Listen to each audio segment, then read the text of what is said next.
Hey, tonight we're diving into one of history's most fearsome disease outbreaks, a mysterious and terrifying plague that swept across Europe in 1495. Before you get comfortable, take a moment to like the video and subscribe, but only if you genuinely enjoy what I do here. And let me know in the comments where you're tuning in from and what time it is for you. It's always fascinating to see who's joining us from around the world. Now, dim the lights, maybe turn on a fan for that soft background hum, and let's ease into tonight's journey together.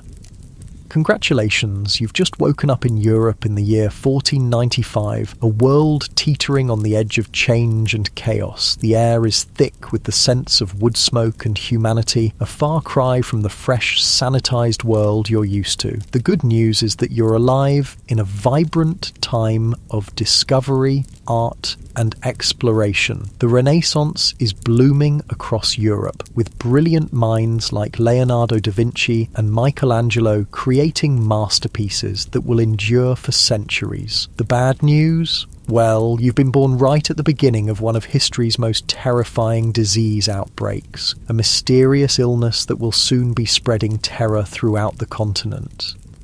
You've arrived in Naples, a bustling Italian port city. It's February 1495, and the French army led by King Charles VIII has just captured the city after a long siege. The soldiers are celebrating their victory, drinking wine imported from distant lands, carousing with local women and enjoying their moment of triumph. No one yet knows that something sinister is brewing among them, something that will soon cast a shadow across all of Europe.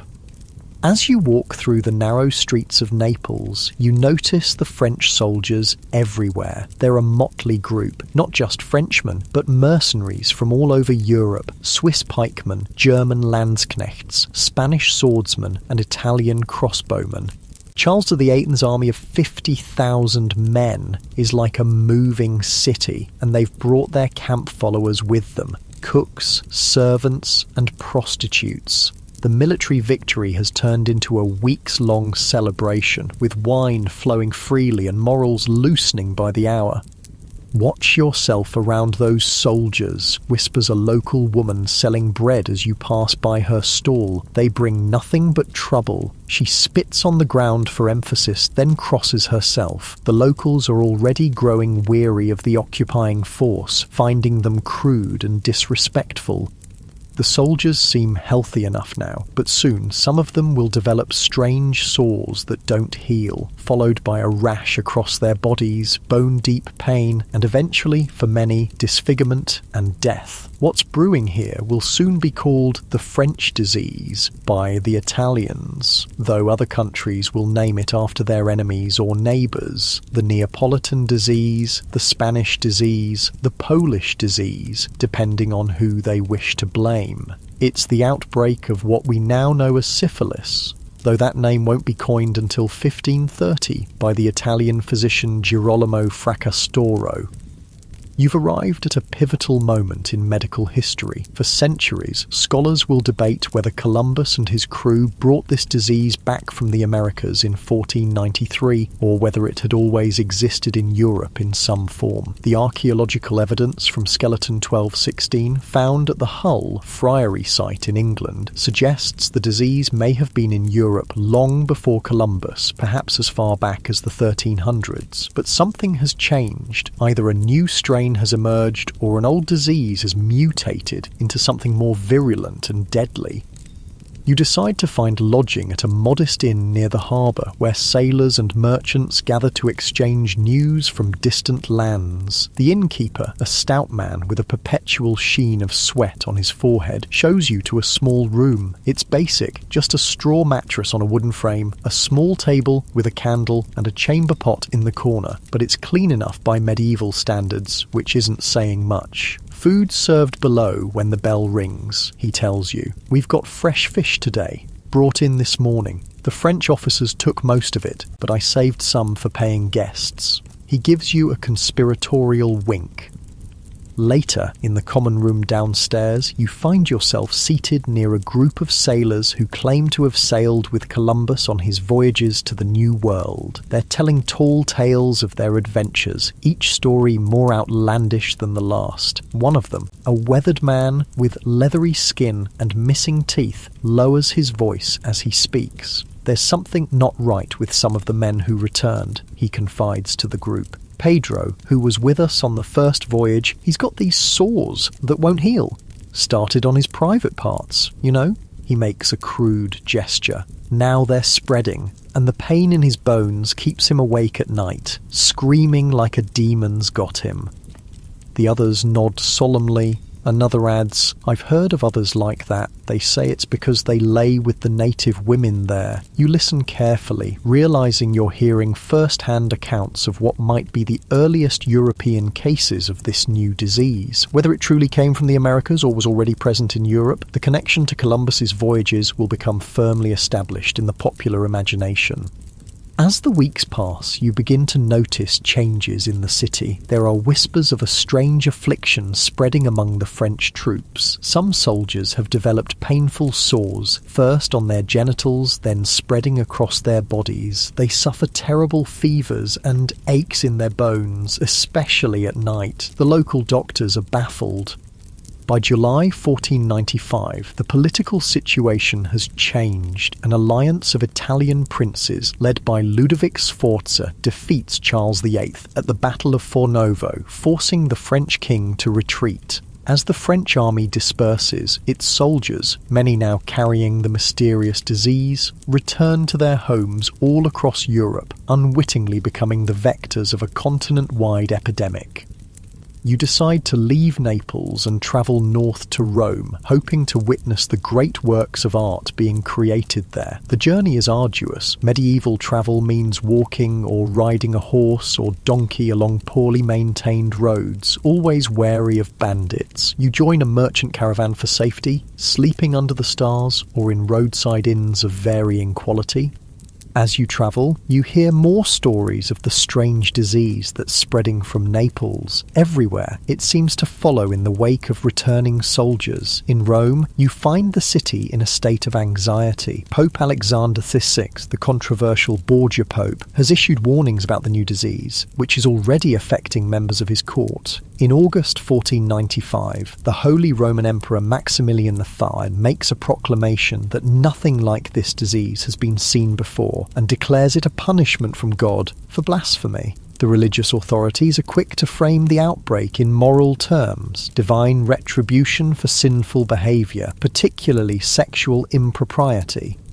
You witness the early attempts at public health measures. Towns begin to isolate those showing symptoms, sometimes in dedicated hospices, but medieval medicine has few effective treatments to offer. Physicians trained in the Galenic tradition believe in the theory of the four humours: blood, phlegm, black bile, and yellow bile, and treat diseases by trying to restore the body's proper balance through bloodletting, purging, and sweating therapies. For this new disease, various remedies are attempted. Some physicians recommend mercury treatments, applied as ointments or taken internally, unaware that mercury poisoning will often kill patients before the disease does. Others advocate for guaiacum, a resin from a New World tree, also known as holy wood, believing that God provides cures near the source of diseases. The wealthy seek these expensive treatments while the poor suffer without relief.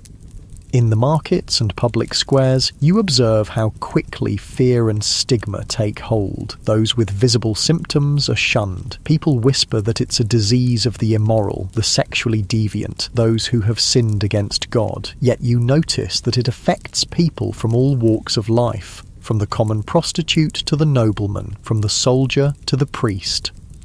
By winter, you've made your way to Florence, the jewel of the Renaissance. Even here, the shadow of the disease has fallen. You hear that the brilliant young painter Botticelli has become deeply religious, influenced by the fiery preacher Savonarola, who claims the epidemic is God's punishment for Florence's sinful ways. The joyful, sensual beauty of Botticelli's earlier works, like The Birth of Venus, is giving way to more sombre religious themes.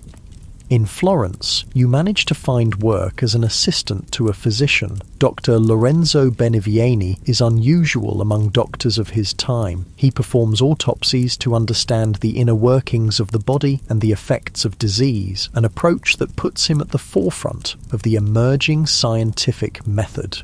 Working with him gives you a unique perspective on how medical knowledge is evolving in this period. This new disease, Dr. Benevieni tells you as you help him prepare his instruments, it's unlike anything described in the ancient medical texts. Hippocrates never wrote of it, nor Galen. Either it's truly new to our world, or it's changed its nature. He sighs heavily. And our treatments seem to offer little relief. The mercury causes terrible suffering itself, excessive salivation, loss of teeth, tremors. Sometimes I wonder if we're doing more harm than good.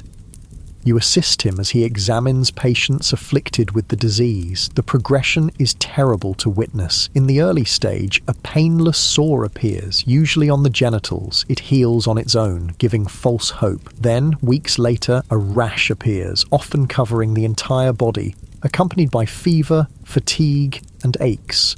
For some, the disease seems to disappear after this, going dormant for years. But for many, especially in these early years of the epidemic, it progresses relentlessly to the third stage, with large, disfiguring sores, damage to the heart, brain and bones, and eventually death. The disease seems to have a pattern, Dr. Benevieni observes, 3 stages with periods of apparent recovery between them. It's most deceptive. Through your work with the doctor, you learn about the social dimensions of the epidemic. The wealthy seek treatment in private, paying handsomely for discretion. The poor suffer publicly, often banished to the outskirts of towns. Religious authorities preach moral purity as prevention, while city governments struggle to contain the spread. As spring arrives in 1496, you hear news that the disease has now reached as far as Germany, France, Switzerland, and Holland. It travels along trade routes, following the paths of merchants, soldiers, and sailors. No corner of Europe seems safe from its reach. In the markets of Florence, you overhear conversations about the disease. Everyone has a theory about its origins and nature. It came from the New World, insists a spice merchant. Columbus's men brought it back with them. Nonsense, counters a wool trader. It's a corruption of leprosy, made more virulent by the alignment of the planets. It's the Jews, whispers another, looking around furtively. They brought it when they were expelled from Spain. You recognize how fear breeds superstition and scapegoating. The tendency to blame others, foreigners, enemies, marginalized groups, is as infectious as the disease itself.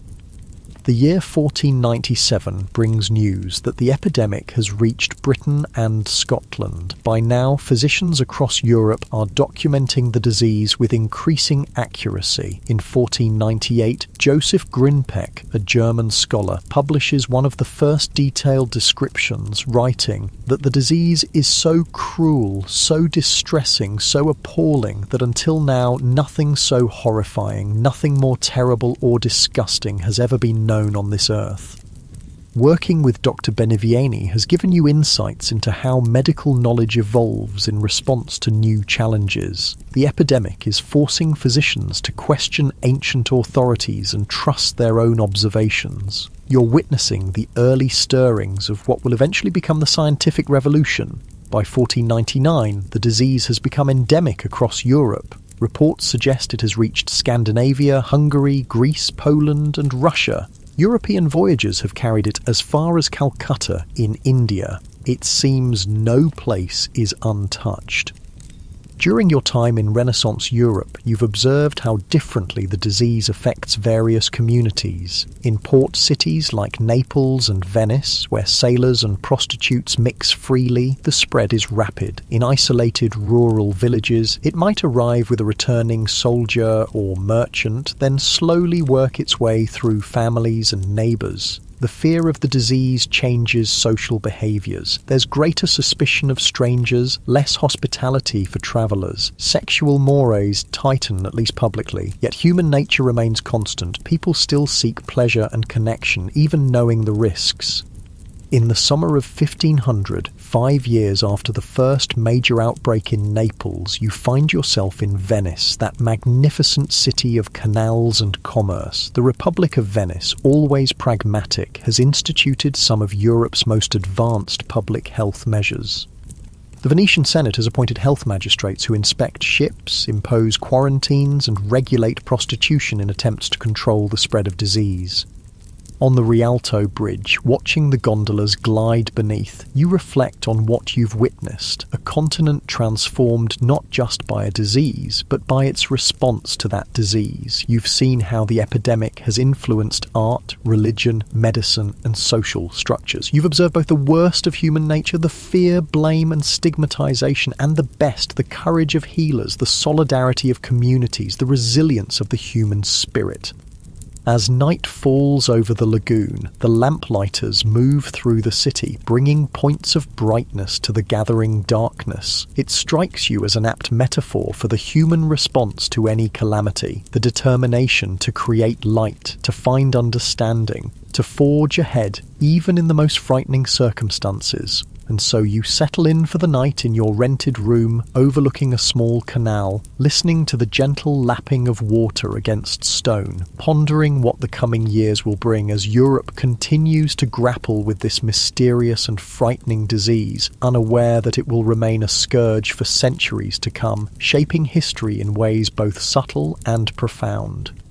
The morning light filters through the shutters of your Venetian room, dancing on the water reflected on your ceiling. You've spent several months in this merchant republic, observing how one of Europe's most sophisticated cities responds to the epidemic. Venice, you've learned, has centuries of experience dealing with infectious diseases, especially plague. The city established its first permanent health magistracy, the Magistrato alla Sanità, back in 1486, just a decade before this new disease emerged.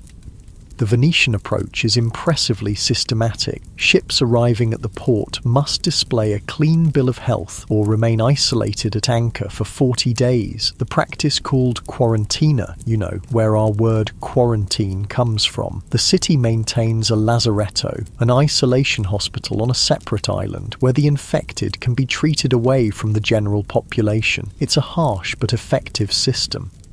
But even Venice's advanced public health measures can't fully contain the French disease, as many still call it. The city's famous courtesans, high-class prostitutes who are often educated, artistic women moving in elite circles, have been particularly affected both by the disease itself and by the new regulations attempting to control its spread. You've become acquainted with Veronica Franco, a young courtesan who is also a published poet. Unlike common prostitutes who work the street corners or brothels, courtesans like Veronica entertain wealthy merchants and noblemen in elegant apartments, providing intellectual conversation and artistic performances along with physical companionship. The Senate has imposed new restrictions, Veronica tells you as you sip wine on her balcony overlooking the Grand Canal. We must now register with the health office and submit to examinations. Those found with the disease are sent to the lazaretto or expelled from the city. She sighs, setting down her glass. Many of my sisters in the profession have disappeared, dead, isolated, or fled to other cities with less supervision. Veronica is fortunate to count several powerful senators among her patrons, protecting her from the worst of these measures, but she knows her position is precarious. The disease has changed everything, she says. Even when we appear healthy, we're viewed with greater suspicion. Some courtesans now provide only conversation and entertainment, refusing physical intimacy entirely. The social fabric of Venice is changing in response to the epidemic, as it is throughout Europe. Public bathhouses, once popular social venues, are closing as they become associated with disease transmission. Kissing as a form of greeting, previously common among equal status men in many European regions, is falling out of favour. Even the shared communion cup in church is increasingly viewed with suspicion. Your time in Venice has shown you how a relatively well-organised society responds to epidemic disease. But you're curious about conditions elsewhere, so as autumn approaches, you decide to journey northward, crossing the Alps into the German territories of the Holy Roman Empire. The journey is arduous. You join a merchant caravan travelling to the great trading city of Augsburg, crossing mountain passes while the weather still permits. The Alpine crossing is breathtaking. Towering peaks, verdant valleys, clear mountain streams, but also dangerous. The narrow paths cling to mountain sides, sometimes barely wide enough for the pack horses. At night, you sleep in rustic mountain hostels or under the stars when no shelter is available. Your fellow travellers are a diverse group. Italian merchants carrying silks and spices to northern markets, German craftsmen returning home after studying in Italian workshops, pilgrims returning from Rome, and a handful of students travelling between universities. Around the campfire each night, conversation inevitably turns to the epidemic sweeping Europe. In Milan, they're saying it's a punishment for the French invasion, says a silk merchant from Florence, God's judgment on Charles and his armies. Then why are the rest of us suffering, counters a German silversmith. In Nuremberg, even children are showing signs of the disease. What sin could they have committed? A student from the University of Padua who has been studying medicine offers a different perspective. My professors say it's a corruption of the humours caused by an unfavourable alignment of the planets, particularly Saturn. They're debating whether it's a new disease entirely or a more virulent form of leprosy or elephantiasis.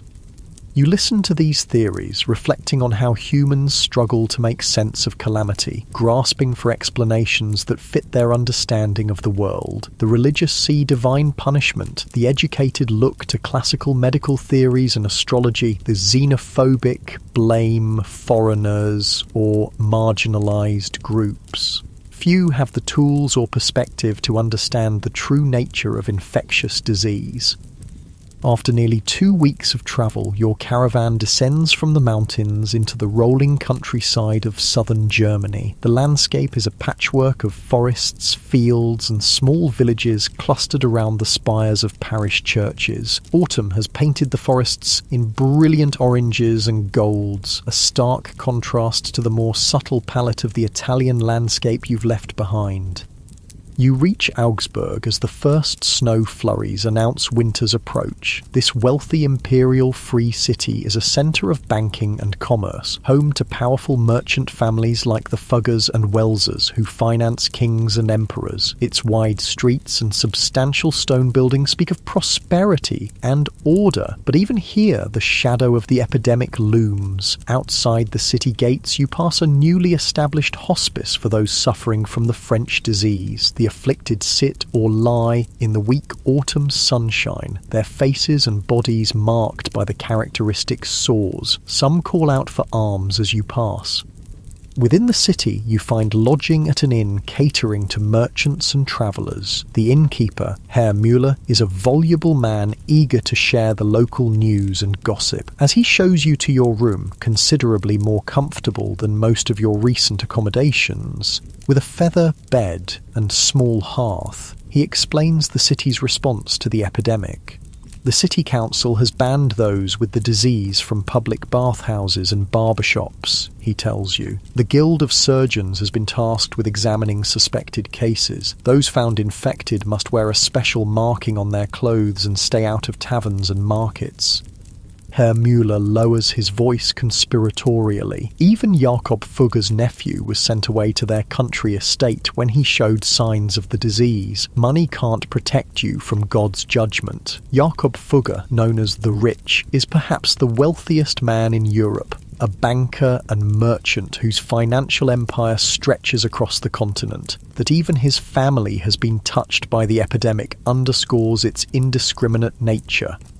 During your stay in Augsburg, you learn more about how the epidemic is affecting different segments of society. The city maintains hospital facilities run by religious orders like the Antonines, who have long specialised in treating skin diseases, but their traditional remedies, prayers, herbal baths, dietary regimens based on the theory of humours, provide little relief for this new affliction.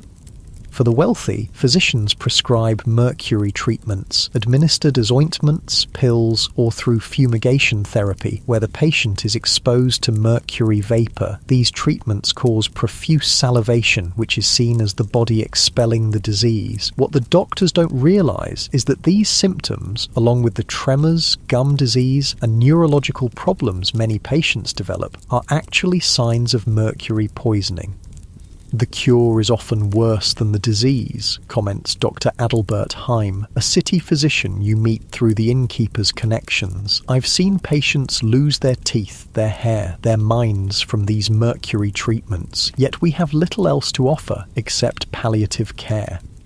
Dr. Heim is unusual among his colleagues for his skepticism about traditional treatments. Most physicians still adhere strictly to Galenic medicine, which has changed little since ancient times. They believe illness results from imbalance in the four bodily humours: blood, phlegm, black bile, and yellow bile, and treat accordingly with bloodletting, purging, and substances classified as hot, cold, wet, or dry to counteract the perceived imbalance. The ancients never described this disease, Dr. Heim tells you as he shows you his modest medical library. That's what makes it so confounding. We have no guidance from Hippocrates or Galen. We must observe and learn for ourselves.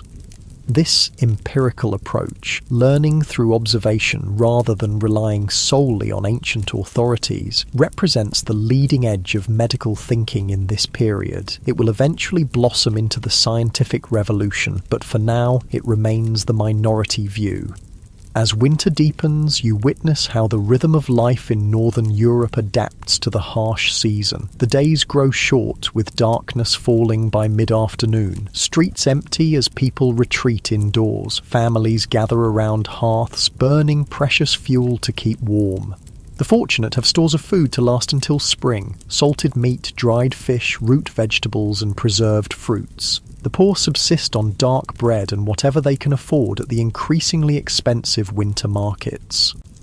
Despite the cold, life continues. The Christmas season brings processions and mystery plays depicting biblical stories. Guilds compete to present the most impressive pageants. For a time, the festivities provide a welcome distraction from the epidemic's shadow. But as January's deep freeze grips the city, you notice how the disease seems to recede somewhat. Fewer new cases appear, and some victims experience temporary improvement. Dr. Heim has an interesting theory about this. It seems the disease, like many fevers, waxes and wanes with the seasons, he explains. Perhaps the cold inhibits its spread or strength, or perhaps when people gather less often in public, there are fewer opportunities for contagion. His insight is remarkable for the time, an early understanding of what we now know as disease seasonality and the role of social contact in transmission. But without a framework for understanding germs or infection, such observations remain isolated insights rather than building blocks of a comprehensive theory. During your winter in Augsburg, you become acquainted with different social classes and their experiences of the epidemic. The patrician families like the Fuggers live in large stone houses with private wells and privy chambers, allowing them to maintain better hygiene than commoners. When illness strikes, they can retreat to country estates away from urban contagion. They have access to physicians and expensive treatments, however ineffective these might be. Guildmasters, the skilled craftsmen who form the backbone of the city's economy, live more modestly but still enjoy considerable comforts. Their workshops and homes are often combined in the same building, with family members and apprentices living and working together. This proximity means that when one falls ill, others often follow. Journeymen and labourers inhabit rented rooms or simple dwellings in less desirable parts of the city. They rely on public wells for water and public bathhouses for bathing, both potential vectors for disease. When sick, they might receive charity care from religious institutions, but often must continue working as long as physically possible, having no other means of support. The poorest, beggars, day labourers, and the growing population of displaced rural people seeking opportunity in cities suffer most acutely. Living in overcrowded conditions with poor nutrition and sanitation, they are especially vulnerable to all diseases, including the new epidemic. By spring of 1501, you've spent nearly a year in Augsburg, observing its response to the continuing epidemic. The initial panic has subsided into a grim acceptance as the disease becomes endemic rather than epidemic, a persistent feature of life rather than a novel crisis. People adapt, developing social customs and public health measures to minimize risk while continuing necessary activities. As the snow melts and travel becomes easier, you decide to journey onward to the university town of Heidelberg, where scholars are documenting the disease with increasing precision. You join a merchant convoy travelling along the river routes through the heart of German-speaking lands. The countryside you pass through bears the marks of both prosperity and hardship. Well-tended fields surround substantial villages, but you also see abandoned farmsteads and uncultivated land. The previous decades have brought increasing social tensions, peasant revolts, religious dissent, economic pressures from changing trade patterns. The epidemic is but one of many challenges facing the common people of Europe. In the villages where your convoy stops for the night, you observe how rural communities are affected by the disease. The spread is slower than in crowded cities, but when it arrives, it often moves through family groups. You hear stories of entire households afflicted, with no one well enough to tend crops or animals. The rural understanding of the disease differs somewhat from urban perspectives. Village healers, often women with knowledge of traditional herbal remedies, offer treatments based on local plants, guaiacum wood when available, but more often native herbs like sassafras, sarsaparilla, and burdock, believed to purify the blood. Some of these may actually have mild anti-inflammatory or immune-supporting properties, providing modest relief even as their theoretical basis remains misunderstood. Religious responses are particularly strong in rural areas. Processions, special masses, and pilgrimages to local shrines seek divine intervention against the epidemic. Some villages revive older pre-Christian practices alongside Christian observances, hanging protective herbs over doorways, burying symbolic objects at field boundaries, observing specific taboos believed to ward off illness. As your journey continues, you pass through increasingly prosperous lands along the Rhine River. Vineyards climb the hillsides, producing the famous Rhine wines exported throughout Europe. Castles perch on strategic heights, home to the minor nobility who control local territories. River traffic is constant, barges laden with goods moving between major trading centres. At one riverside inn, you meet a group of students returning to Heidelberg after the winter break. They're eager to share the latest medical discussions from the university, where physicians are carefully documenting the progression and symptoms of the disease. Professor Theodoricus has identified distinct stages, explains a serious young man named Heinrich. The primary stage with a single sore, usually on the private parts, the secondary with widespread rash and fever, and now he's describing a tertiary stage that may appear years later, with gumata, large rubbery swellings, and afflictions of the brain and heart. Another student adds, they're debating whether it's truly new or if it's related to other diseases. Some say it's a more virulent form of leprosy, others that it's an entirely novel contagion brought from the islands Columbus discovered. The students are full of theoretical knowledge but have little practical experience treating the afflicted. Still, their systematic approach to understanding the disease represents an important shift in medical thinking, a move toward careful observation and classification that will eventually lead to more effective treatments. You reach Heidelberg as spring blooms across the Neckar Valley. The town is dominated by its university and the castle of the Electors Palatine who rule this territory. Situated at the junction of major trade routes, it's a place where ideas and goods flow freely, making it both intellectually vibrant and vulnerable to the spread of disease.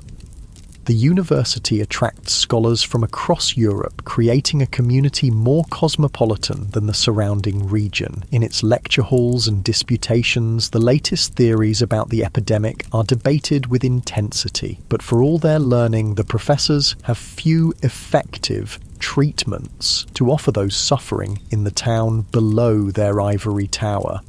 In Heidelberg, you find lodging with a printer named Johannes Meyer, who produces medical texts, among other works. His workshop gives you access to the latest written knowledge about the disease, treatises and broadsides from physicians across Europe, often illustrated with woodcuts showing the characteristic symptoms.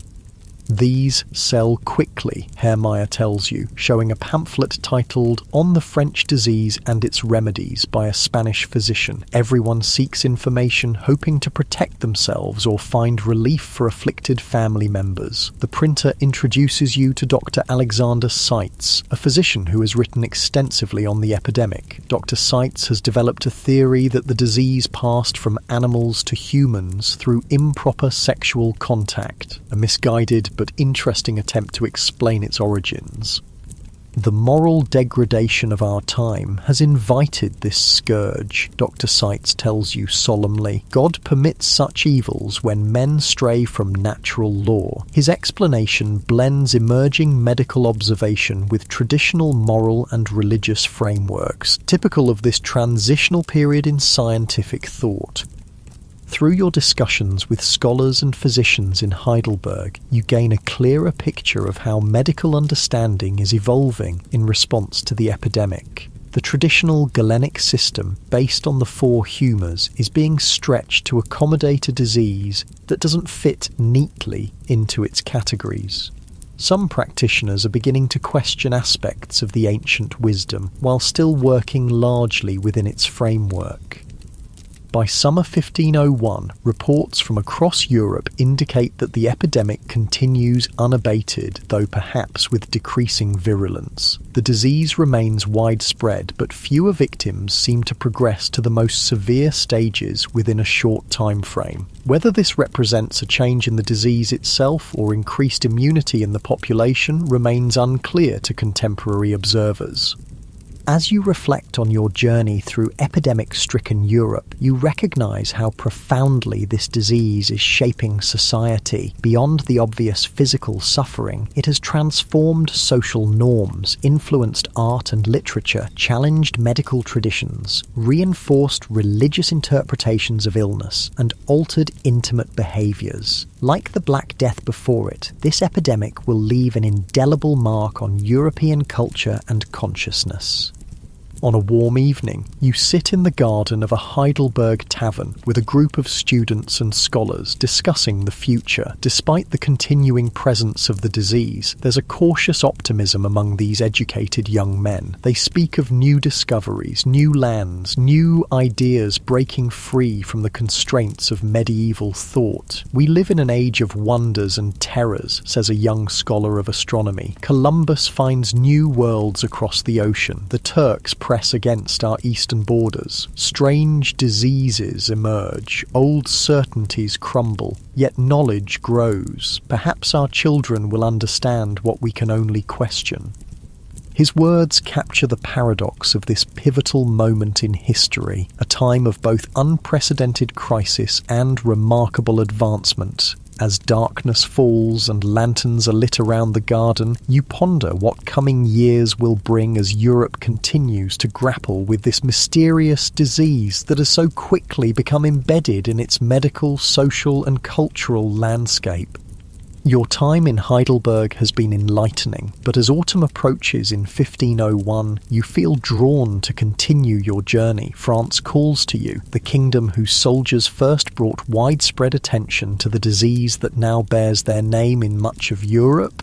What might you discover in the land where it all began, at least in the European consciousness? You join a wine merchant travelling to Strasbourg and then down the Rhine toward Paris. The merchant Henri Beaufort has been making this journey twice, yearly for decades, carrying German wines to French markets and returning with French luxuries for German customers. He's a walking chronicle of changing times. "When I began as a young man, the roads were more dangerous, but the people healthier," he tells you as your barge glides down the Rhine. "Now we have better order, fewer robber knights preying on merchants, but this new sickness makes everyone fearful of strangers." Henri explains how the disease has affected his trade. Customers no longer drink from the same cups during wine tastings. Innkeepers provide separate sleeping arrangements where once travellers shared beds freely. In some towns, merchants from affected regions must remain outside the walls for a period before entering. He shrugs philosophically. "We adapt. Life continues. Trade must flow." The journey to Paris takes nearly 3 weeks, following rivers where possible and roads where necessary. Along the way, Henri points out changes in architecture, dress and customs as you cross from German to French territories. Language shifts gradually, with local dialects often more different from each other than the official tongues of distant courts. You pass through villages devastated by the 100 Years' War, only recently ended. Some are still rebuilding after decades of conflict between England and France. Others remain abandoned, reclaimed by forest and field. The common people have endured much in recent generations. War, famine, plague, and now this new disease. Their resilience is remarkable. In smaller settlements, you observe how rural communities cope with the epidemic. Without access to physicians or apothecaries, they rely on traditional healers, often wise women with knowledge of herbal remedies passed down through generations. These healers use local plants like burdock, dandelion and nettles to make infusions and poultices. They can't cure the disease, but sometimes provide temporary relief from symptoms. "My grandmother taught me to treat the sores with a paste made from comfrey root," one village healer tells you when you express interest in her methods. "It soothes the pain and helps them dry. For the fevers, we use willow bark tea. For the aches in the bones, a hot compress of mustard seed." Her pragmatic approach focuses on symptom relief rather than theoretical causes.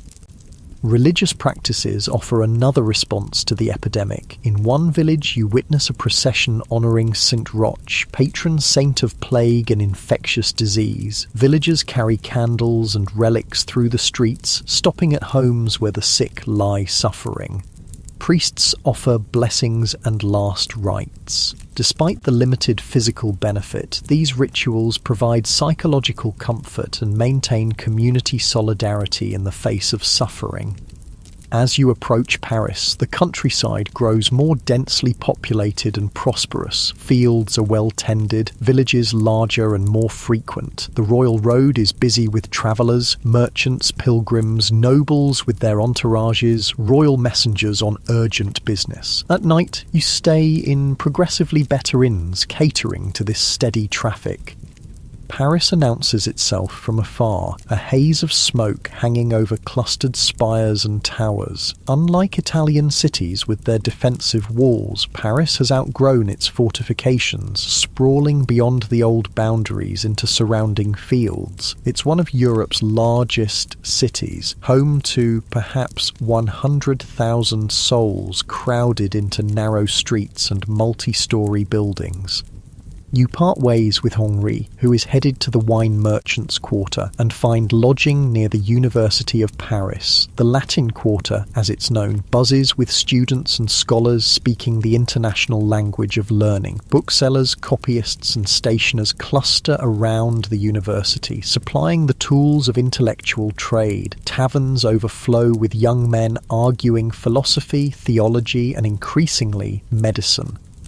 The University of Paris has long been one of Europe's great centres of medical learning. Its faculty physicians, trained in Galenic tradition, are among the most respected in Christendom, yet they, like their counterparts across Europe, have been humbled by this new disease that defies their classical understanding. You make the acquaintance of a medical student named Jean-Claude, who offers to show you the Hôtel Dieu, Paris's ancient hospital near Notre Dame Cathedral. Founded centuries ago by the church, it provides care for the poor and indigent, relying on the labour of nuns and the charity of the wealthy.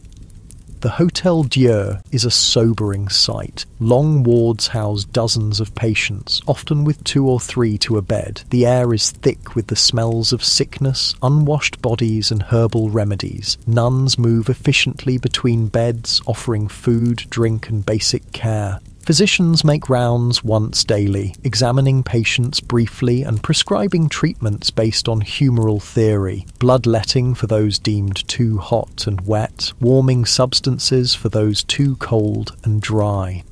They've set aside a separate ward for those with the French disease, Jean-Claude tells you, pointing to a doorway from which a nun emerges carrying soiled linens. Too many cases to ignore, though the masters still debate whether it's truly new or just a virulent form of leprosy.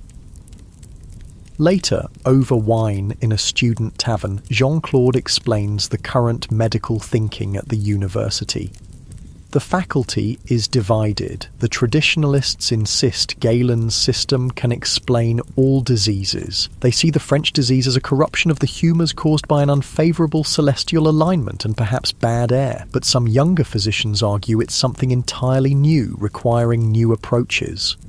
He lowers his voice. There's growing interest in the methods used by barber surgeons and empirics. Mercury treatments, guaiacum decoctions, even cauterization of the initial sores. Methods the learned physicians once dismissed as crude are now being studied, if quietly. This tension between traditional medical authority and practical innovation reflects broader currents in European thought. The Renaissance revival of classical learning paradoxically created both reverence for ancient knowledge and tools to challenge it.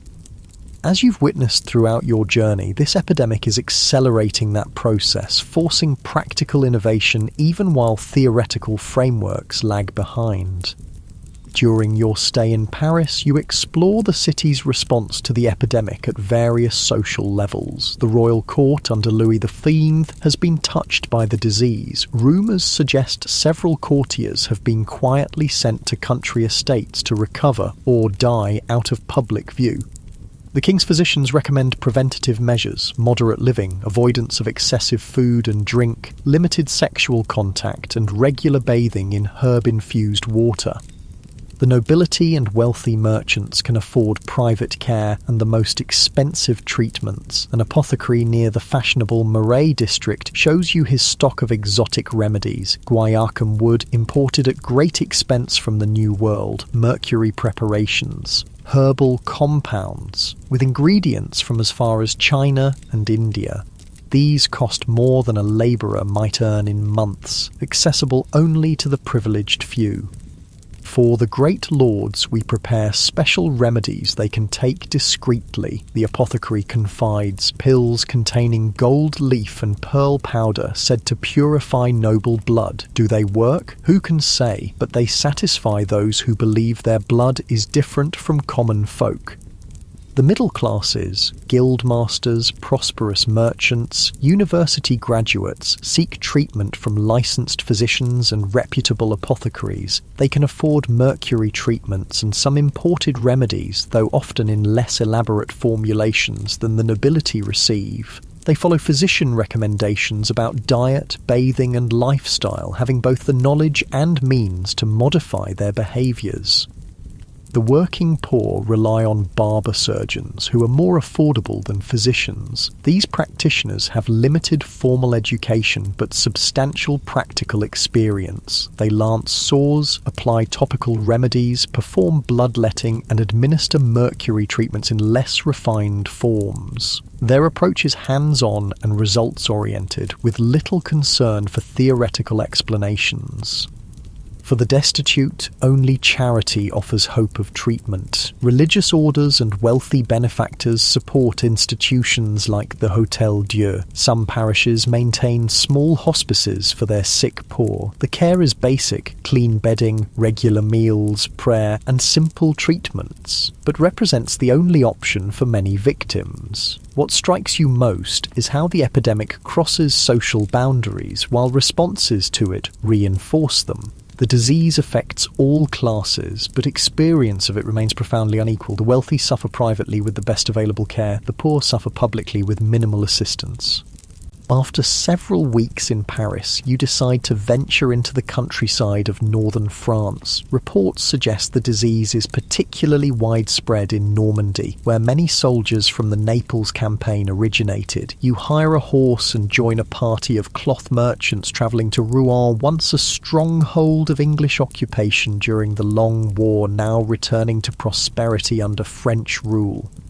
The journey takes you through rolling farmland punctuated by woodlands and small villages. The autumn harvest is underway, with peasants working communally to bring in crops before winter. Despite the epidemic's shadow, the rhythm of agricultural life continues much as it has for centuries. The demands of survival leave little room for disruption, even from disease. In one village where you stop for the night, you witness how rural families cope when the disease strikes. A farmer named Michel has been suffering for nearly a year. His symptoms began with a single sore that healed on its own, followed by a widespread rash and bone pains that made agricultural labour nearly impossible.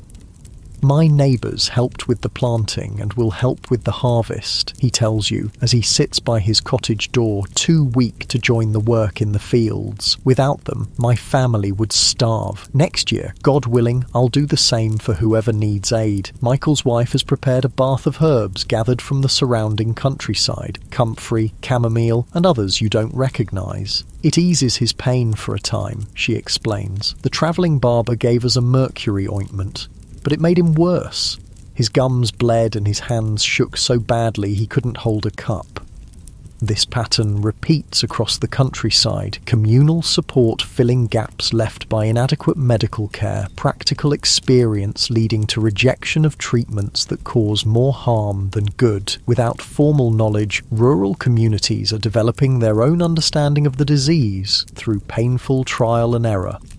You reach Rouen as the days grow shorter and colder. This prosperous port city on the Seine has been rebuilt since the war's end and now bustles with commerce. English wool arrives to be woven into fine cloth by skilled artisans. Wine and other goods travel downriver to the Atlantic coast. The magnificent cathedral dominates the skyline, its Gothic spire reaching toward heaven. Through connections provided by the cloth merchants, you find lodging with a widow who supplements her income by renting rooms to respectable travellers. Madame Beauchamp is well informed about local affairs and shares the city's experience with the epidemic. When the first cases appeared 6 years ago, there was panic, she tells you as she serves a simple but hearty beef stew. People blamed the returning soldiers, especially those who'd been in Naples. Some were driven from their homes, denied their livelihoods. The bishop had to preach against this cruelty, reminding the congregation that Christ called us to care for the sick, not shun them. Over time, Rouen developed a more organised response. The city council established a special hospice for those with the French disease, supported by taxes and donations. Barber surgeons receive training from physicians on recognising and treating the condition. Public bathhouses are regularly inspected and required to change water between customers. It hasn't stopped the disease, but fewer people die in the streets or suffer alone, Madame Beauchamp says with practical compassion. And the fear has lessened. We've learned to live with this affliction as we've lived with others before it. During your stay in Rouen, you observe how the epidemic has influenced artistic expression. In the cathedral, a new stained glass window depicts Job, the biblical figure whose suffering from painful sores has made him a patron saint for those with skin diseases. Local painters incorporate symbolic references to the epidemic in religious works. Angels with flaming swords representing divine punishment, saints offering protection to the afflicted. More secular expressions appear in the popular broadsheets sold by street vendors. These single-page prints combine woodcut illustrations with simple text, accessible to semi-literate audiences. Some offer medical advice of varying quality, others use the disease as a moral lesson, showing debauched youths developing telltale symptoms. A few are purely satirical, mocking physicians and their ineffective treatments. You also notice changes in social customs. People greet each other with slight bows rather than embraces or kisses. Communal drinking vessels have disappeared from taverns, replaced by individual cups. Young couples are chaperoned more strictly, and parents investigate potential marriage partners with increasing thoroughness. The shadow of the disease has made intimacy itself suspect. As winter sets in, you decide to remain in Rouen until spring makes travel easier. You find work with a printer who produces medical texts, using your experiences to help edit a compendium of treatments for the French disease. The position offers insight into how medical knowledge circulates and evolves in response to practical outcomes. The printer, Guillaume Desmoulins, explains the market for such works. Physicians buy them to compare their observations with colleagues across Europe. Barber surgeons and apothecaries seek practical instructions. Even some educated lay people purchase them, hoping to treat family members or themselves without the expense of a physician. Through this work, you track how treatments are evolving. Mercury remains dominant but administered with increasing caution and in more refined forms. Guaiacum from the New World gains popularity, especially after several prominent patients report improvement following treatment. Various herbal decoctions, sarsaparilla, sassafras, China root, are gaining advocates, particularly for relieving pain and secondary symptoms.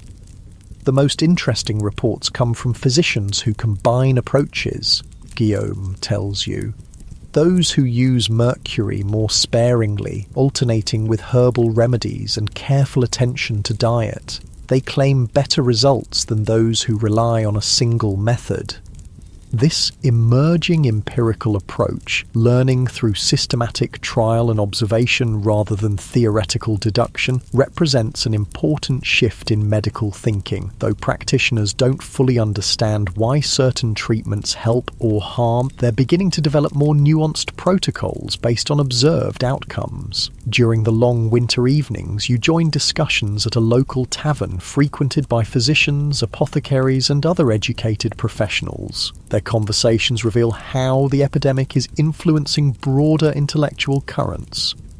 The ancients described many diseases with remarkable accuracy, argues an older physician trained at Montpellier, yet none matches this French disease precisely. Either it's truly new, which challenges the notion that all important knowledge was known to the ancients, or they knew it by another name, which means we've misunderstood their texts. Either possibility disrupts the Renaissance reverence for classical authority. If new diseases can emerge, what other new phenomena might exist beyond ancient knowledge? If ancient texts have been misinterpreted, how reliable is inherited wisdom on other subjects? As winter gradually yields to spring in 1502, you reflect on all you've witnessed during your journey through epidemic-stricken Europe. You've seen how a single disease can transform societies, challenging established medical paradigms, reshaping social interactions, influencing artistic expression, and reinforcing or occasionally bridging social divisions. Most profoundly, you've observed humanity's remarkable adaptability, from Venice's sophisticated public health measures to rural villages' communal support systems, from physicians evolving treatments to individuals changing intimate behaviours. People have responded to the epidemic with creativity and resilience, even amid suffering and fear. As the days lengthen and travel becomes possible again, you consider where your journey might take you next. After witnessing the epidemic's impact in Italy, Germany, and France, perhaps England beckons, or the Iberian Peninsula where Columbus launched his momentous voyages. Or you might return to Italy to observe how the situation has evolved since your departure nearly 2 years ago. Wherever you go, you carry with you a deeper understanding of how disease shapes history, not just through death and suffering, but through humanity's diverse and persistent responses to that suffering. The French disease, like the Black Death before it, will leave Europe transformed in ways both obvious and subtle, immediate and enduring.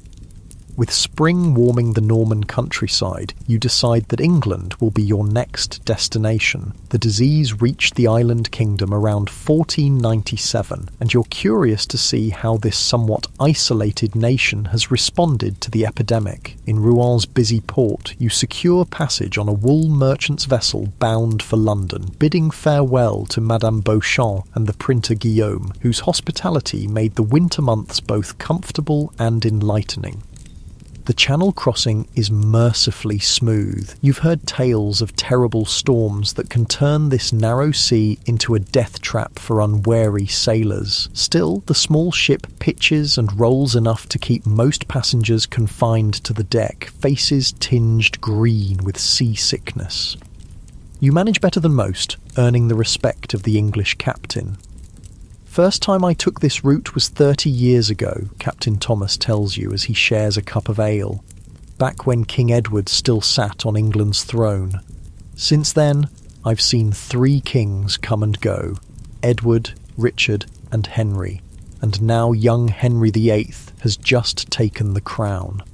He shakes his head at the swift passage of time. The captain is a valuable source of information about how the epidemic reached England. We first heard rumours from French ports around 96, he recalls. By 97, cases appeared in London, Portsmouth, Bristol, anywhere with active harbours. Sailors brought it, as they bring all things good and ill from foreign shores, he continues. King Henry VII, God rest him, just passed 2 months ago. He was a cautious man, suspicious of foreigners even before the disease arrived. After it came, he tightened port restrictions, limited foreign merchants' movements. Some say it slowed the spread, others that it merely drove the afflicted into hiding, fearing deportation. As your ship enters the Thames estuary, the landscape unfolds, green marshes giving way to increasingly dense settlement as you approach the city. London announces itself with a forest of ship masts, then the imposing tower and the singular dome of St. Paul's Cathedral.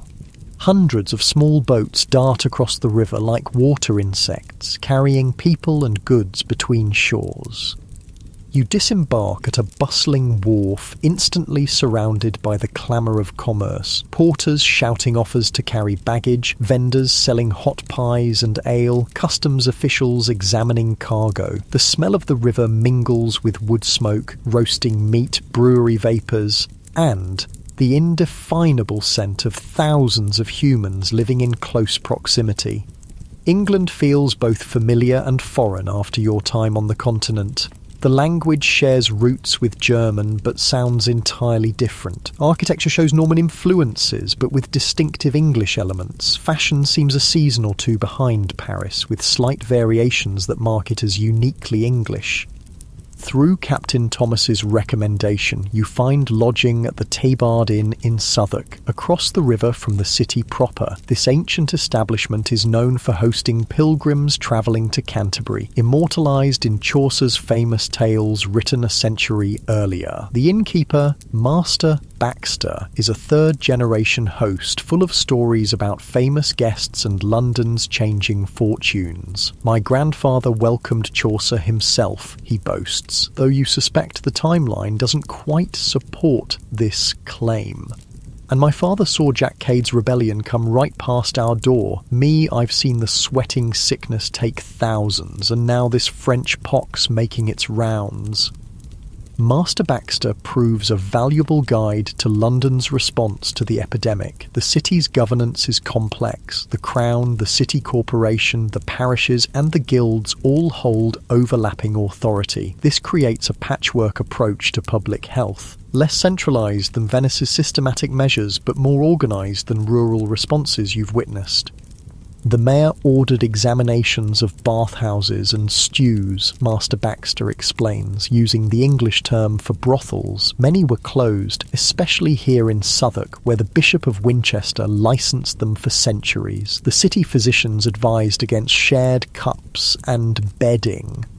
Some parishes established special almshouses for their afflicted poor.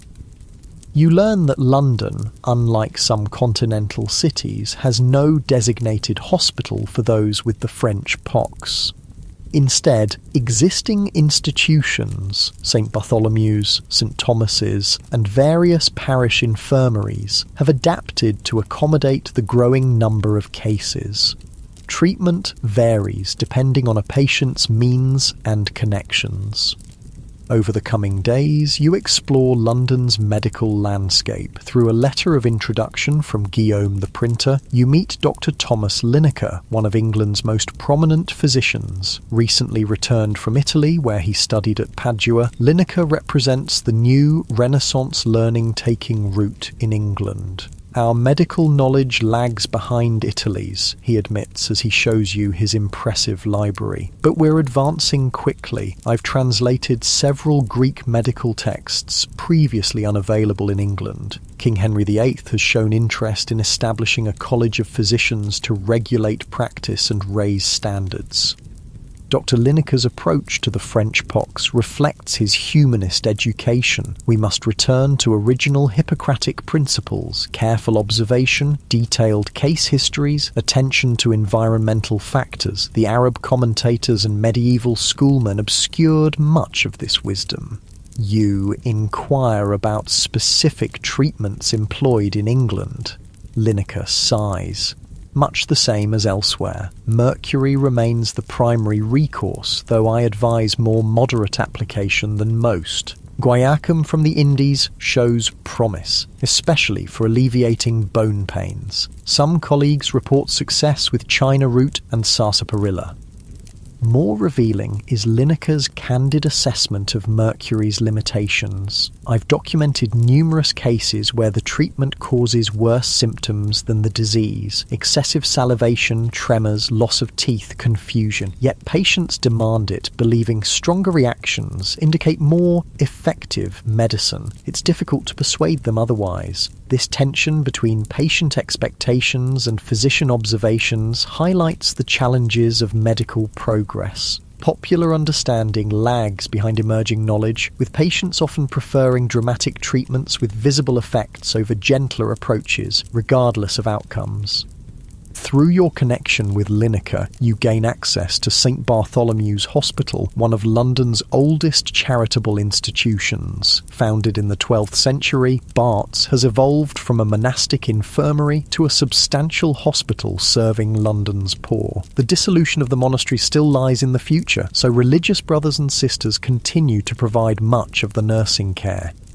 Brother Michael, who oversees a ward housing several pox victims, explains the hospital's approach. We separate them from others when possible, though space constraints often make this impossible. We provide clean bedding, nutritious food, basic wound care. For those who can tolerate it, mercury treatment is offered. Otherwise, we focus on comfort and spiritual consolation.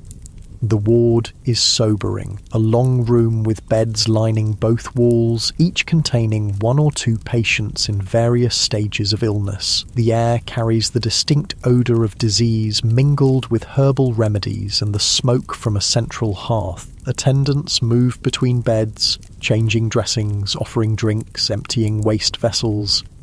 Brother Michael introduces you to several patients willing to share their stories. One, a former sailor named Will, contracted the disease in Calais 3 years earlier. Started with a single sore, no bigger than a penny, he tells you. Thought nothing of it when it healed. Then came the rash and fevers. Could no longer work the rigging with my joints so pained. Captain put me ashore here when I could no longer earn my keep. Will's condition has stabilised but left him permanently disabled, unable to return to his former profession. The hospital provides shelter and basic care, but his future remains uncertain. His story exemplifies the economic impact of the epidemic: lost livelihoods, increased dependency, strained charitable resources. Another patient, Margaret, represents a different path to infection. A domestic servant in a wealthy merchant's home, she married a man who had previously contracted the disease during military service in France. Unaware of his condition, she became infected and now suffers advanced symptoms, including destructive lesions on her face. My husband died last winter, she tells you softly. His family blames me for bewitching him, refuses to acknowledge me as his widow. My former employers dismissed me when the marks appeared. Without Bart's, I would be begging on the streets. Margaret's situation illustrates how the disease exacerbates existing social vulnerabilities, particularly for women. Limited economic opportunities, dependency on marriage for security, and the stigma of visible symptoms create cascading misfortunes from which few paths to recovery exist. Beyond the hospital, you explore how different social classes in London experience and respond to the epidemic. Through Lineker's connections, you glimpse the situation among the nobility and wealthy merchants. When afflicted, they receive treatment in the privacy of their homes, attended by physicians who maintain discretion. Mercury chambers, enclosed cabinets where patients sit exposed to mercury vapour, represent the most sophisticated treatment available, though not necessarily the most effective.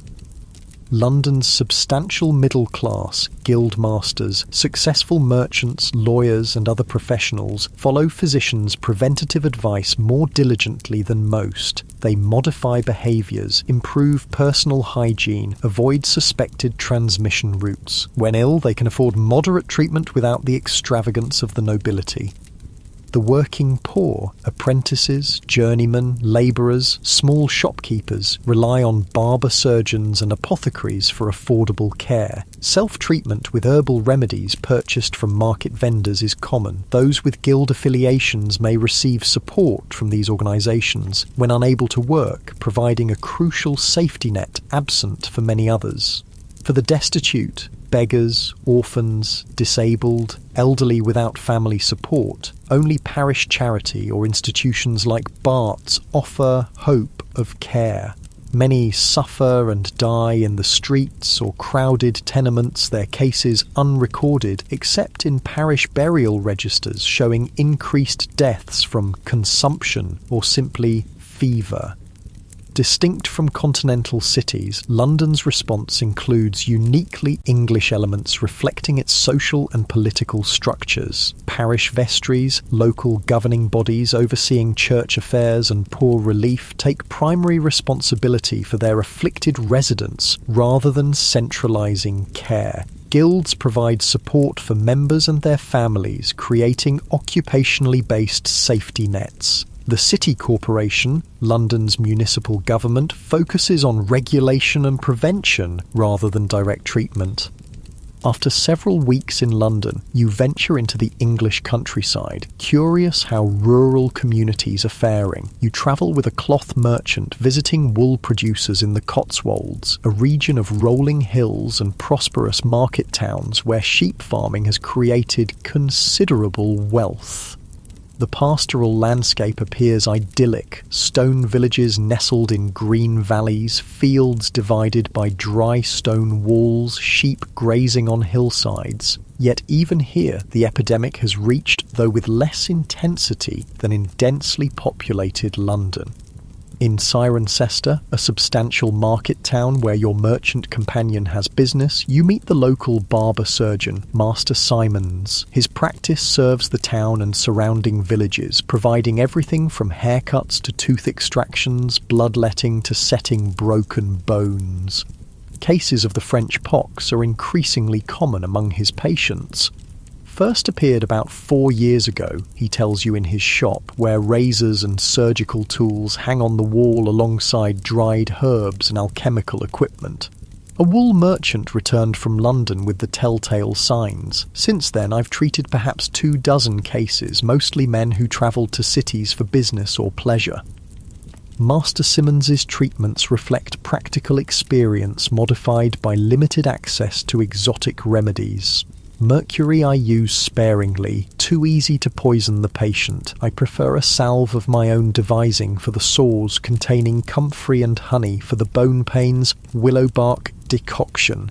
When available, I incorporate guaiacum, but supplies are limited and costly here. His pragmatic approach, free from rigid adherence to medical theory, sometimes achieves better outcomes than more learned physicians' treatments. Several of his patients have maintained their livelihoods despite the disease, adapting when symptoms flare rather than succumbing to debilitating mercury poisoning.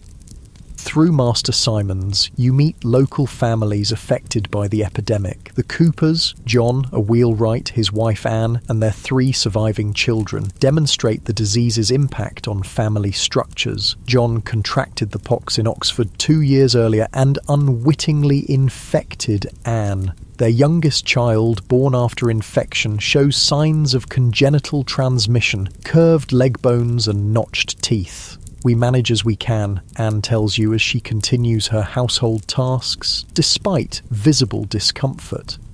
Neighbours help when John's hands pain him too much for fine work. The older children have learned to assist with tasks beyond their years. We pray for strength and endure. The Cooper family exemplifies the quiet suffering in countless households across Europe where the disease disrupts livelihoods, strains relationships, and alters children's futures. Unlike urban victims who might access institutional care, rural families largely cope through extended family networks and community support, continuing productive work whenever possible. In the village church, you notice a new fresco depicting St. Fiacre, traditionally associated with healing skin diseases. The priest, Father Thomas, explains that veneration of particular healing saints has increased since the epidemic began. People seek heavenly intercession when earthly remedies fail. St. Fiacre, St. Job, St. Roch all receive more prayers and offerings than before. The religious response in England remains firmly Catholic at this time. Henry VIII's break with Rome still lies decades in the future. Masses for the afflicted, processions imploring divine mercy, increased donations for church hospitals all form part of the spiritual campaign against the epidemic. Yet Father Thomas also acknowledges practical measures. I advise my parishioners on cleanliness and moderation in all things, he tells you. God's mercy works through natural means as well as miraculous ones. Prudence in daily habits is not contrary to faith in divine healing. After your rural sojourn, you return to London as summer approaches. The city prepares for a momentous event, the coronation of the new king, Henry VIII, following his father's death in April. Despite the ongoing epidemic, a sense of optimism pervades the city. The young king, not yet 18, represents a new generation and fresh possibilities after his father's austere rule. The old king was careful with coin and foreign entanglements, observes Master Baxter at the Tabard. The new one seems more generous, more learning, more grand in his ambitions. Whether that bodes well or ill for England remains to be seen. You witness elaborate preparations for the coronation procession, buildings decorated with tapestries and banners, streets cleaned of refuse, temporary grandstands erected for spectators. For a brief time, the shadow of the epidemic recedes as London anticipates celebration. Yet even amid festivities, the disease remains present, in bandaged limbs among the crowd, in absent faces too ill to attend, in whispered concerns about contagion in large gatherings. As June 1502 approaches, you prepare for the next stage of your journey. After observing the epidemic's impact in Italy, Germany, France, and England, you decide to continue to the Iberian Peninsula, Spain and Portugal, the launching points for Columbus's voyages, and the source of many theories about the disease's origins. Before departing, you visit Dr. Lineker one final time. He's been collating observations from physicians across England, creating what would now be recognised as epidemiological data. His parchments show maps marking outbreaks, tables of symptoms and progression, notes on treatment outcomes. Knowledge accumulates slowly, he tells you, but it does accumulate. Each careful observation, properly recorded and shared, builds our understanding. Perhaps not in my lifetime, but eventually this disease will yield its secrets to rational inquiry. His words capture the emerging scientific worldview, empirical, methodical, patient, that will eventually transform medicine from an art based on ancient authorities to a science grounded in verifiable evidence. The French pox, challenging traditional medical frameworks, accelerates this transition despite the suffering it causes. As you book passage on a merchant vessel bound for Lisbon, you reflect on all you've witnessed in England. Like everywhere, the epidemic crosses social boundaries while responses reinforce them. Like everywhere, existing institutions adapt rather than transform. Like everywhere, individuals show remarkable resilience amid suffering. Yet England's island nature and distinct social structures have shaped unique aspects of its response. The parish-based approach to care, the early development of systematic record-keeping under physicians like Lineker, the practical adaptation of barber surgeons like Master Simons. These differences, subtle but significant, remind you that no epidemic manifests identically across cultures. Local conditions, resources, and traditions always influence both impact and response. As your ship prepares to sail with the tide, you stand at the rail watching London recede. 7 years have passed since the first major outbreak in Naples, and still the disease maintains its grip on Europe. Yet life continues, commerce flows, knowledge advances, communities support their vulnerable members, individuals adapt to changed circumstances. The epidemic has become woven into the fabric of European society, no longer a shocking novelty but an established feature of the landscape. How it will continue to shape that landscape, medically, socially, intellectually, in coming decades remains to be seen. Your journey to the Iberian Peninsula promises new insights into this ongoing transformation. The journey from London to Lisbon takes nearly 2 weeks, a relatively swift passage blessed by favourable winds and calm seas. Your vessel is a Portuguese carrack, a sturdy ocean-going ship of the type that carried explorers around Africa to India and across the Atlantic to the New World. The crew is experienced, having made this voyage many times, and they regale passengers with tales of distant lands and strange peoples. The captain, Duarte Pacheco, has sailed with some of Portugal's greatest explorers. "I was with Bartolomeu Dias when we rounded the Cape of Good Hope," he tells you proudly, "and I've spoken with men who accompanied Vasco da Gama to India. The world is opening before us, revealing wonders beyond imagination." You inquire whether he knew Columbus or any who sailed with him. The captain's expression sours slightly. "Columbus sought Portuguese patronage first, before turning to Spain. Our king rejected his proposal, wisely, I think, as his calculations of Earth's circumference were wildly mistaken. He found land where he expected India, but it was mere fortune that prevented his expedition's failure." This Portuguese perspective on Columbus, somewhat dismissive, emphasizing his errors while acknowledging his luck, contrasts with the reverential treatment he often receives in Spain and Italy. It reminds you how history appears differently depending on who tells the story. As your ship approaches the Iberian coast, the landscape transforms from the green fields of northern Europe to the more arid golden hills of the south. The light is different here, clearer, more intense, casting sharper shadows. The air carries unfamiliar scents, unfamiliar herbs, different cooking spices, the distinctive fragrance of cork oak and olive groves. Lisbon reveals itself dramatically as your ship enters the Tagus estuary, a city of white buildings climbing hills above the sparkling river, crowned by the imposing Castelo de São Jorge. The harbour buzzes with unprecedented activity as ships arrive from and depart for Portuguese outposts in Africa, India and Brazil, carrying spices, gold, exotic woods and other treasures that have made Portugal suddenly wealthy and powerful. As you disembark, the vibrant multinational character of Lisbon becomes immediately apparent. Portuguese sailors mingle with African labourers, Jewish merchants. Despite official expulsion, many remain by converting, at least outwardly, Moorish craftsmen and visitors from throughout Europe and beyond. The streets ring with multiple languages, and market stalls display goods from 4 continents.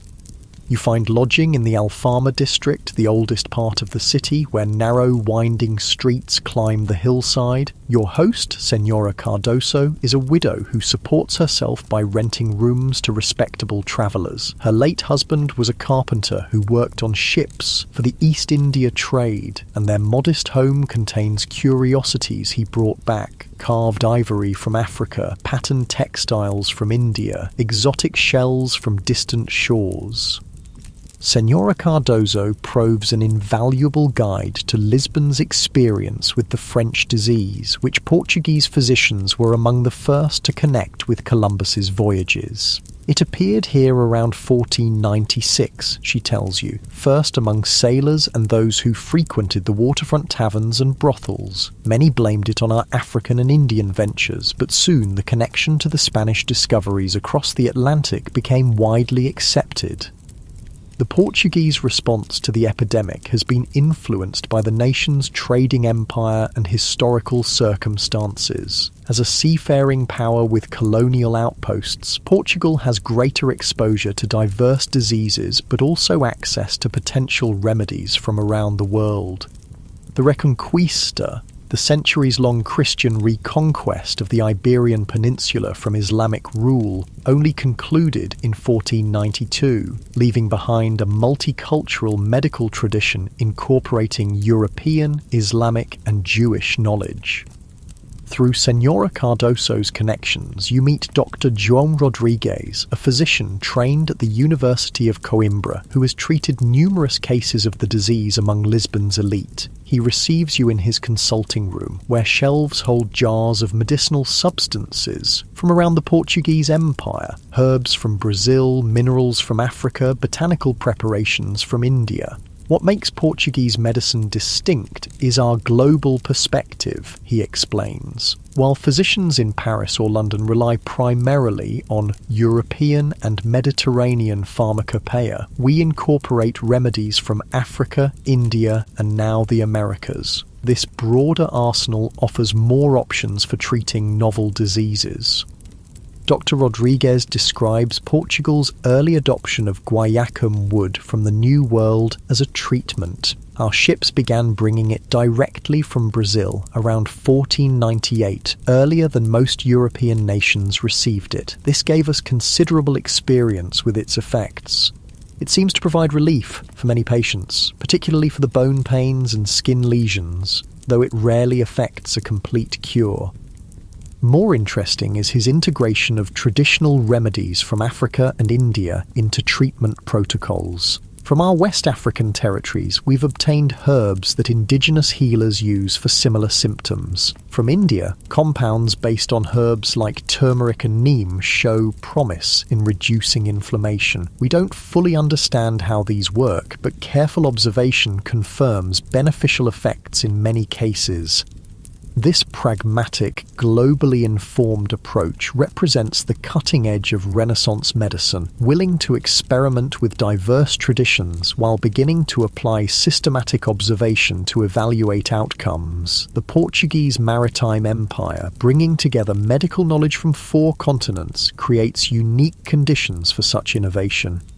You inquire about the disease's prevalence and perception in Portugal. Dr. Rodrigues sighs. It remains widespread, affecting all social classes. Initially, there was much stigma and blaming of foreigners, Africans, Jews, Spanish sailors. But as respected figures, even members of noble families, developed symptoms, public discourse became more measured. He continues, our proximity to Spain, where the connection to Columbus's voyages was first proposed, meant this explanation gained early acceptance here. Whether accurate or not, it shifted blame to distant shores rather than local scapegoats, which perhaps reduced some social strife.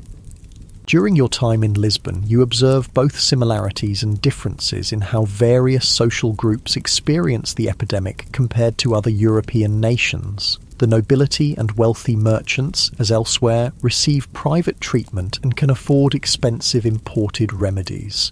What's distinctive is their early access to New World treatments like guaiacum and sarsaparilla through Portugal's direct trading connections.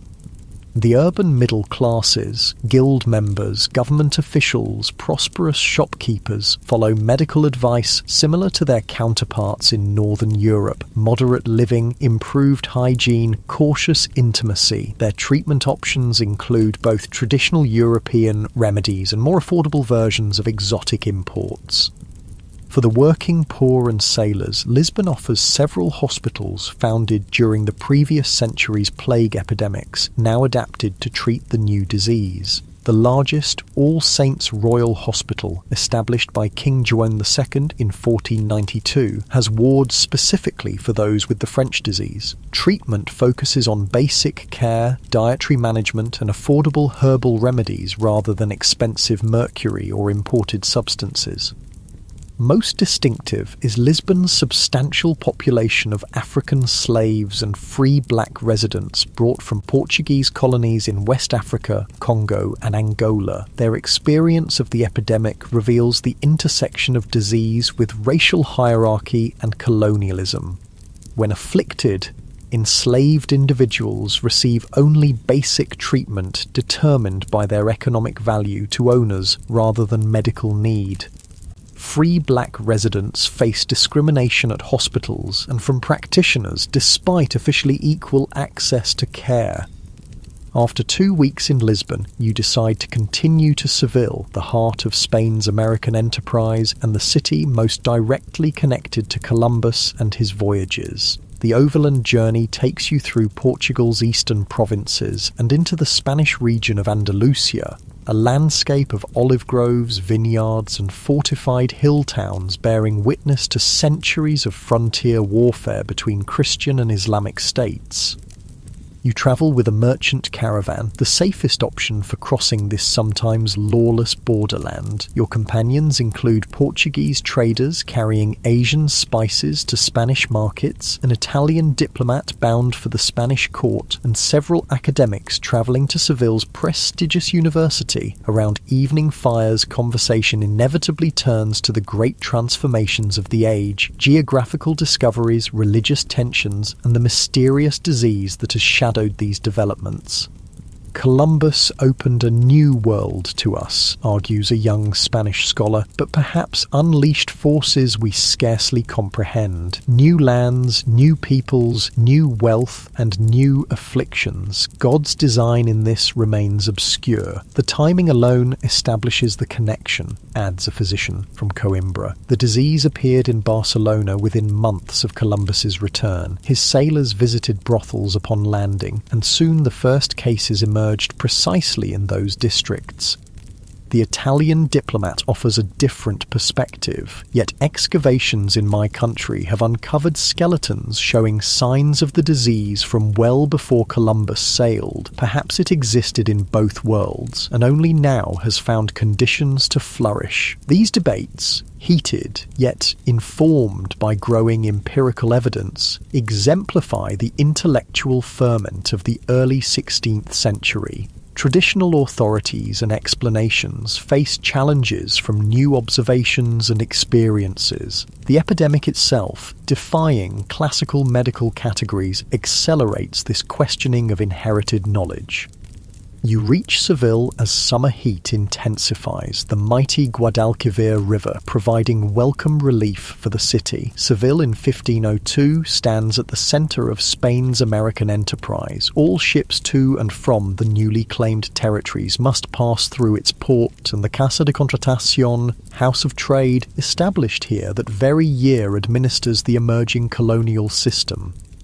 The city hums with activity related to the American ventures. Shipyards construct vessels for Atlantic crossings. Warehouses store goods bound for colonies and treasures returned from them. Officials process documentation for passengers and cargo. Adventurers seek backers for expeditions. Indigenous people brought back by explorers often forcibly draw curious crowds.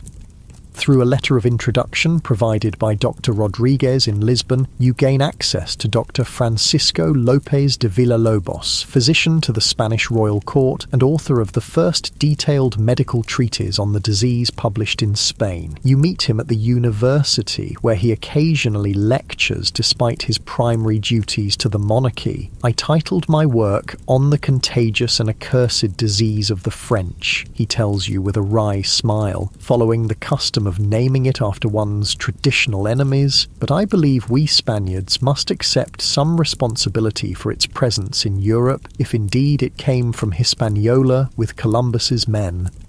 Dr. Villalobos represents the finest medical thinking of Renaissance Spain, combining traditional Galenic training with humanist learning and practical observation. His treatise, published in 1498, provided the first comprehensive clinical description of the disease in Spanish, including detailed observations of its progression through distinct stages. What distinguishes this malady from those previously known, he explains, is its pattern of remission and recurrence. The initial symptoms resolve without treatment, giving false hope of recovery. Then new and different manifestations appear weeks or months later. This pattern confounded our understanding until we began recording detailed case histories over extended periods. You inquire about treatments employed in Spain, where proximity to the source of guaiacum might provide advantages. Dr. Villalobos sighs. Guaiacum has indeed been our primary recourse, especially after mercury showed such dangerous effects. But while it alleviates symptoms for many patients, few experience complete recovery. Some physicians now combine approaches, moderate mercury treatments alternating with guaiacum decoctions and dietary regimens. Most valuable is his perspective on Columbus's role in the epidemic. I have interviewed several physicians who treated Columbus's crew upon their return. They confirm that some sailors developed symptoms consistent with the disease shortly after reaching Spain. Whether they contracted it in the Indies or carried it there from Spain remains debated. He continues, Columbus himself suffered from a painful progressive illness in his later years that some believe was the French disease, though others attribute it to gout or arthritis. He died 4 years ago, his great discovery having brought him more grief than glory in the end. During your time in Seville, you gain access to documents and persons connected directly to Columbus's voyages. At the Casa de Contratación, newly established archives contain logs, correspondence, and official reports from the earliest expeditions. Though carefully guarded as state secrets, your connections with Dr. Villalobos allow limited access to these materials. The logs mention health problems among crew members during and after the voyages, though descriptions are often vague. More revealing are personal letters from participants seeking medical care after their return, describing symptoms clearly recognizable as the French disease. Whether they contracted it in the Americas or after returning to Spain's port cities remains unclear from these accounts. You also meet Rodrigo de Jerez, an elderly man who claims to have sailed on Columbus's first voyage. Now living in modest circumstances despite his historic role, he receives visitors occasionally to share his experiences for a few coins. Whether his tales are entirely truthful or embellished for effect, they provide a first-hand perspective on the expedition's aftermath. Many of my shipmates fell ill in the months after our return, he tells you, sipping wine his fee has purchased. Some with fevers that passed quickly, others with persistent ailments, including the dreaded pox. I was fortunate to escape the worst, though aches visit my bones when weather changes.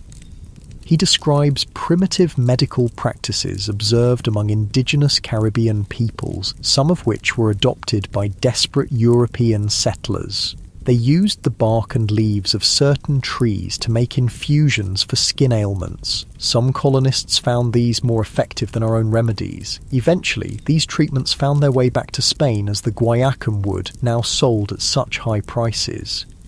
As summer passes into autumn, you extend your stay in Spain, travelling to other cities including Salamanca with its famed university and Barcelona, where Columbus was received by Ferdinand and Isabella upon his return. Throughout these journeys, you observe how the epidemic has become integrated into Spanish society, no longer a terrifying novelty but an established feature of the medical and social landscape.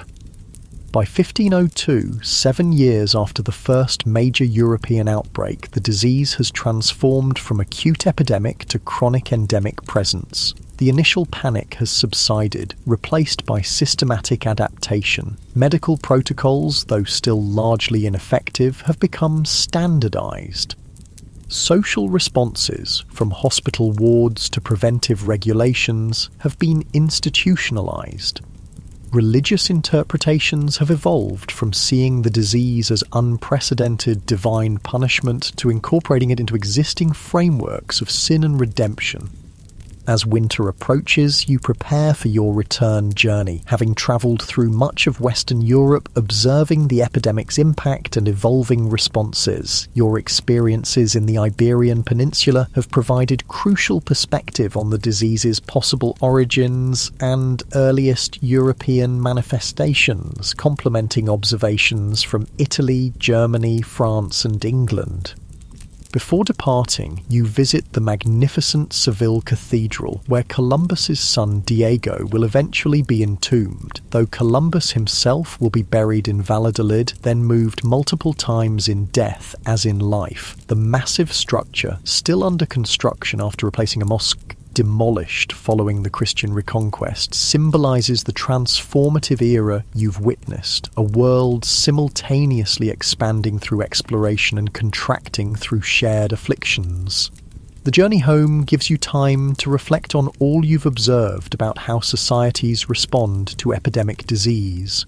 Certain patterns have emerged consistently across diverse cultures and systems. Initially, communities react with fear, seeking to identify causes and assign blame, usually to marginalized groups or external enemies. This scapegoating provides psychological comfort but hinders effective response. As understanding grows, practical adaptations develop. Modified social behaviors, public health measures, treatment protocols. These evolve through trial and error, gradually improving outcomes even without theoretical understanding of disease mechanisms. Social hierarchies shape both vulnerability to disease and access to care. The privileged suffer less, not from biological immunity, but from superior resources, conditions, and treatment options. The vulnerable suffer disproportionately, their afflictions often less visible in historical records. Religious and moral frameworks initially interpret new diseases as divine punishment, often for sexual transgressions. Over time, these harsh judgments typically soften as respected community members are affected and practical care becomes more organized. Medical understanding advances through empirical observation, challenging traditional authorities. Epidemic diseases that defy classical explanations accelerate this process, pushing practitioners toward evidence-based approaches. Throughout, human resilience manifests in countless adaptations, communities supporting afflicted members, practitioners developing new treatments, individuals modifying behaviors to reduce risk while maintaining necessary activities. As your ship sails homeward with the changing seasons, you ponder how these patterns might repeat with future epidemics. Perhaps centuries hence, new diseases will emerge to challenge human understanding and institutions. Will societies respond with greater wisdom, having learned from experiences like the French disease? Or will they repeat cycles of fear, blame, and stumbling adaptation before finding effective responses?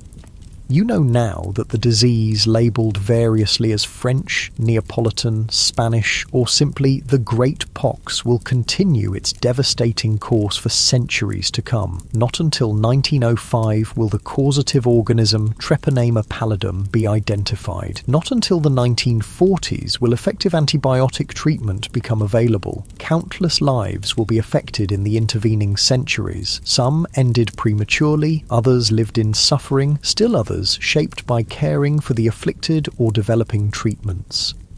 The debate over the disease's origins will continue as well. Archaeological evidence from both Europe and the Americas complicates the Columbus connection, suggesting more complex patterns of development and transmission than simple importation from one continent to another.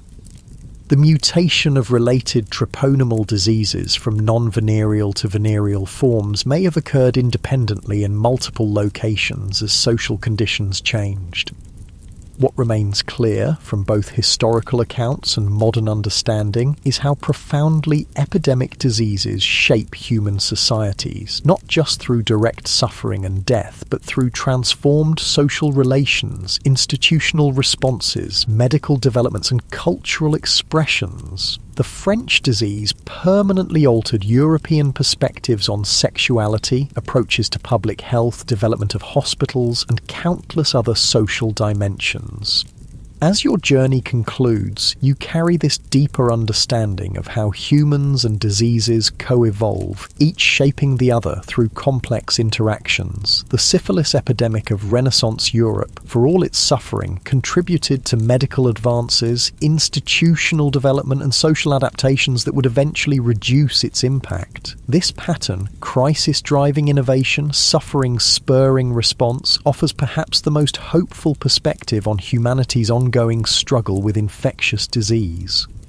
The story of any epidemic is ultimately the story of human vulnerability and resilience, our bodies susceptible to invisible organisms, our societies capable of remarkable adaptation. From the French disease of 1495 to modern outbreaks, this fundamental dynamic remains constant. We are simultaneously fragile biological beings and creators of knowledge and institutions that expand our collective capacity to survive and thrive despite that fragility. This tension between human vulnerability and human ingenuity continues to define our relationship with disease. As we face new epidemics, we draw on accumulated knowledge and institutional memory from past crises, yet often repeat historical patterns of initial denial, scapegoating, and unequal impact before developing effective responses. Understanding this history doesn't prevent all future suffering, but it does illuminate paths toward more rapid and equitable adaptation. And so, as you finally return home, changed by all you've witnessed across epidemic-stricken Europe, you carry both sobering knowledge of human suffering and inspiring examples of human resilience. The French disease, like all great epidemics, reveals both the worst and best of humanity. Our capacity for fear, blame, and cruelty, alongside our capacity for care, adaptation, and healing. This complex legacy continues to shape our world today, visible to those who know where to look for its lingering influences.